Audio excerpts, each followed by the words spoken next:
నిబ్బా నిబ్బి లేచిపోతే. ఏవండి, మీకు శాలరీ వస్తే నన్ను షాపింగ్ తొలుకొని పోతా అన్నారు కదా, ఈరోజు శాలరీ వచ్చింది కదా, పోదామా? శాలరీ వచ్చింది కానీ నాతో డబ్బులేం లేవు, మొత్తం అయిపోయినాయి. ఏంది మొత్తం అయిపోయినాయా? ఏం చేసినారు 20,000?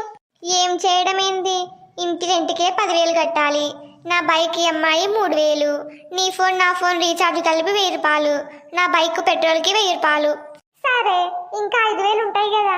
ఆ 5,000లా 3,000 మనం తిన్నికే సరుకులకు అయిపోయినాయి, ఇంకా 2,000 ఉంటాయి. ఆ 2,000లా గ్యాస్ బిల్లు పాల బిల్లు 1,000 రూపాయలు అయిపోయినాయి. అంటే 1,000 రూపాయలు మాత్రమే మిగిలినాయి కదా. 1,000 రూపాయలు కూడా మిగిలిలేవు. మొన్న నీకు ఆరోగ్యం బాగాలేకుండా చూపించుకొచ్చిన కదా, అప్పుడు నా ఫ్రెండ్తో 2,000 అప్పు చేసినాను, ఇంకా 1,000 రూపాయలే ఉన్నాయి నాతోని, ఇంకా 1,000 కట్టాలి. మరి నా షాపింగ్? నా జీతం పెరిగినప్పుడే నీ షాపింగ్. ఇంకా లేచిపోయి పెళ్లి చేసుకుంటే ఇన్ని కష్టాలు ఉంటాయా? ఫ్రెండ్స్, మీకు ఈ వీడియో నచ్చినట్లయితే ప్లీజ్ లైక్ చేయండి, షేర్ చేయండి అండ్ మా ఛానల్ని సబ్స్క్రైబ్ చేసుకోండి. నిబ్బా నిబ్బి లేచిపోతే పడే కష్టాలు అనే ఫుల్ వీడియో నా ఛానల్లో ఉంది, వెళ్ళి చూడండి. Thanks for watching.